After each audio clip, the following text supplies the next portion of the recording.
Bismillahirrahmanirrahim. Assalamualaikum warahmatullahi wabarakatuh. Okay, minta maaf tadi I have to off live, then I have to start again because ada azan. Okay, I have to start all over again lah sekali lagi.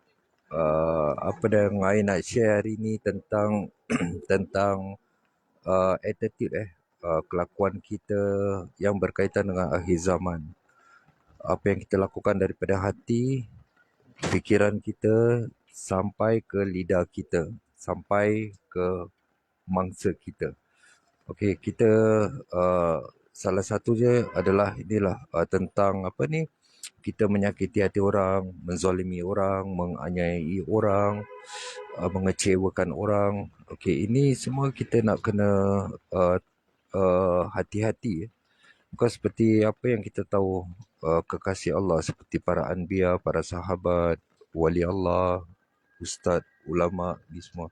Selain daripada itu, orang-orang biasa seperti kita pun ada, orang-orang awam seperti kita pun kekasih Allah. Sebenarnya kita semua kekasih Allah. Tapi ada kelebihan pada orang yang selalu mengingat Allah. Bila dia melakukan sesuatu tu, dia lakukan kerana Allah. Dan bila dia disakiti, dia bersabar, dia terima dengan redha dan dia berserah pada Allah. Jadi orang-orang gini kita nak kena hati-hati. Because kita harus tahu bila Allah dah sayangkan seseorang tu, hamba dia, dia akan protect, dia akan menjaga, dia akan protect hamba dia. Dan orang-orang yang dekatkan diri pada Allah, yang selalu berzikir, yang selalu mengingati Allah, biasanya orang-orang gini bila dia dizalimi oleh orang lain, dia tidak akan mendoakan keburukan pada orang yang melakukan kezaliman pada dia.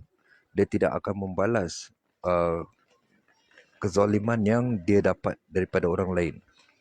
Malah dia, yang kita nak kena hati-hati bila dia berdoa pada Allah untuk memberi hidayah pada orang yang menzalimi dia. Ini contoh, ada orang menzalimi saya, menzalimi satu orang ni, dan dia tidak membalas pada saya, dia tidak doa yang buruk pada saya, sedangkan doa orang yang dizalimi ini termakbul, mustajab. Tapi orang-orang yang kekasih Allah ni, dia tidak akan melakukan itu kerana orang-orang gini dia dah orang yang bersyukur, orang yang bersabar dan bertawakal. Jadi apa yang dia lakukan, dia akan mendoakan kebaikan untuk kita. So that means saya ada buat salah dengan orang tu, saya menzalimi orang tu, tapi orang tu tidak akan mendoakan keburukan pada saya, malah dia akan mendoakan supaya saya mendapat hidayah. Okey. Dan di sinilah kita harus hati-hati bila kekasih Allah ni doakan kita untuk mendapat hidayah. Apa yang boleh terjadi? Hidayah daripada Allah ni datang daripada bermacam cara. Ada daripada teman-teman kita, kita nampak orang kematian, kita nampak aksiden, ataupun kita kena musibah sehingga kita sedar dan kita bertaubat, kita dapat hidayah dari situ. Jadi cuba kita bayangkan orang-orang kekasih Allah ni, bila kita menzalimi mereka, mereka berdoa meminta pada Allah untuk memberi kita hidayah. Dan cara Allah memberi kita hidayah, kita mendapat musibah sehingga kita menyesal atas perbuatan kita. Jadi itu yang kita nak kena hati-hati. Bila orang doakan, ya Allah ampunilah dosa dia, dia tak sengaja, dia tak tahu, berilah dia hidayah. Di situlah kita nak kena hati-hati. Jadi kalau boleh kita jangan menzalimi orang, menyakiti hati orang semua. Itu yang paling important. Dan ada juga cara kita untuk menjaga hati kawan, sahabat kita semua. Kita nak kena, ada yang berfikiran tentang sedekah jariah. Sedekah jariah biasanya yang kita tahu, kita buat water pump, tempat minum air, ataupun kita belikan sejadah Al-Quran untuk tahfiz. Sebenarnya banyak lagi yang kita boleh lakukan. Sedekah jariah, even bila kita mengembirakan seseorang itu atau memudahkan urusan dia, Allah akan memudahkan urusan kita dan kita dapat pahala dari situ. I kasih satu contoh. Macam mana kita, umat Islam ni, kita boleh sambil tolong menolong antara satu sama lain untuk mendapat pahala. Contoh, saya beli kipas angin untuk kawan saya. Saya beli because rumah dia mungkin tak ada kipas angin, jadi saya beli kipas angin untuk kawan saya. Jadi selagi dia pakai kipas angin tu, selagi tu saya dapat pahala. Dan untuk yang penerima ni, dia pun boleh dapat pahala actually. Dia terima kipas angin tu, tapi dia pun boleh dapat pahala dengan dia menjaga kipas angin tu jangan kasih rosak. Jadi niat dia tu, ni satu hadiah yang dia harus appreciate dan dia jaga jangan sampai rosak. Jadi bila dia berusaha untuk menjaga kipas angin tu, dia dapat pahala untuk menjaga amanah yang diberikan, ataupun hadiah yang diberikan. Jadi daripada situ, selagi dia jaga kipas angin tu tak rosak, dan selagi tu I belikan dia kipas angin, I pun dapat pahala. So daripada situ sebenarnya dua-dua pihak dapat pahala. So di sinilah kita nak kena faham konsep bagaimana kita nak mengejar pahala di dunia ini. Because kalau di dunia ini kita hanya kejar duit, tu kita tak akan rasa tak akan rasa puas. Because setiap kali kita akan fikir pasal cari duit yang lebih. Apa yang kita nak kena cari, nak kena kejarkan adalah pahala. Kita kurangkan diri kita daripada dosa-dosa, kita jauhkan diri kita daripada dosa-dosa. Walaupun kita disakiti, walaupun kita susah, kita dahulukan Allah, kita dahulukan perintah Allah, kita dahulukan sunnah Rasulullah, baru kita lakukan. Jika apa yang kita lakukan itu melanggar hukum syariat, melanggar perintah Allah, boleh mendapatkan kemurkaan Allah, kita jangan lakukan. Kita jangan mencari pembenaran untuk membenarkan diri kita.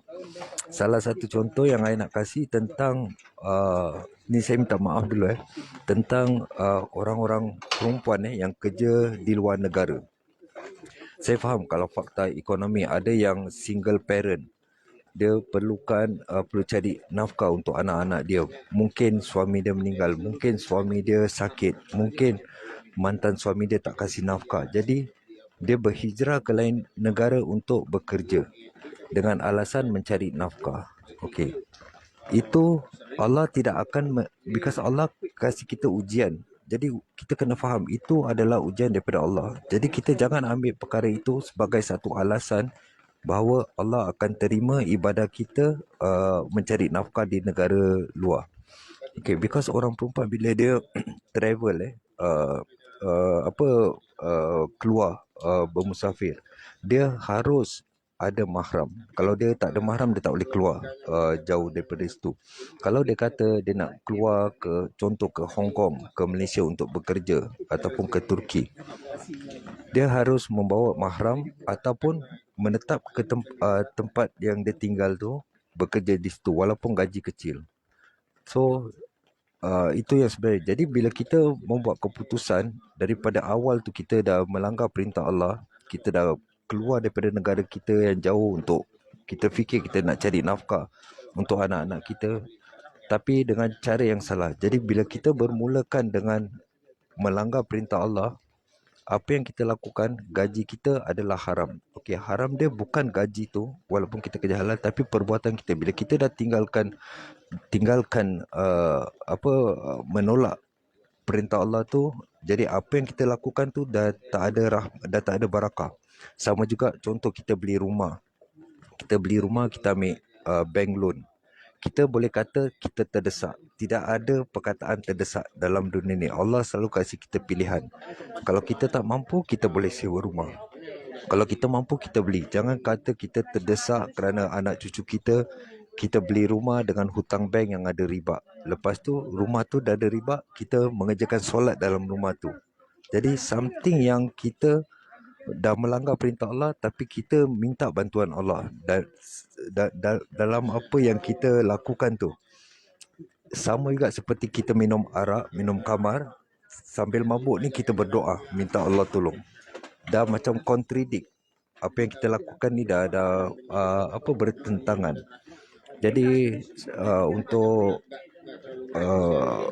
perempuan yang wanita-wanita especially ibu tunggal, kalau nak kerja ke luar negara tu, cuba bawa mahram untuk berhijrah ataupun kerja di tempat kediaman. Kalau kita kata kerja di tempat kita ni gaji kecil, itu dah termasuk nafsu. Okey, bab nafsu. Because apa yang kita perlukan nafkah hanya tempat perlindungan, pakaian dan makanan. Kalau ini tiga dah cukup dan kita tak perlu pergi jauh.